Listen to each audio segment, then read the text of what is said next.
Hello' দোস্ত, আজি মই আপোনালোকক ষ্টক মাৰ্কেটত আপোনালোকে কিয় আৰু কেনেকৈ ইনভেষ্ট কৰিব তাৰ বিষয়ে ভালদৰে জনাই দিম।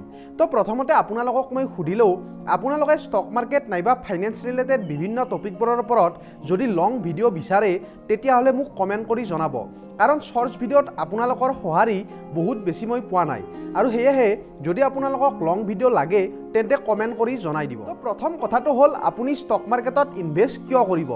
যদি আপুনি কাৰোবাৰ মটিভেশ্যনেল কাহিনী শুনি ষ্টক মাৰ্কেটত ইনভেষ্ট কৰিম বুলি ভাবিছে আৰু এৰাতি নাইবা এমাহৰ ভিতৰত ধনী হ'ম বুলি ভাবিছে তেন্তে এইটো একেবাৰে ভুল কথা, কাৰণ কোনো মানুহকে ষ্টক মাৰ্কেটে এৰাতি নাইবা এমাহৰ ভিতৰত ধনী কৰিব নোৱাৰে। সেয়েহে প্ৰথমতে ষ্টক মাৰ্কেটত আপুনি কিয় ইনভেষ্ট কৰিব সেইটো নিজক সুধি লওক আৰু তাৰপিছতহে ষ্টক মাৰ্কেটত ইনভেষ্ট কৰিবলৈ আহক, নহ'লে আপুনি ষ্টক মাৰ্কেটত সদায় লোকচানৰ সন্মুখীন হ'ব পাৰে। তো যদি আপুনি ইনফ্লেশ্যন, কম্পাউণ্ডিং এইবোৰৰ বাবে ষ্টক মাৰ্কেটত ইনভেষ্ট কৰিম বুলি ভাবিছে তেন্তে আপুনি ঠিকেই ভাবিছে।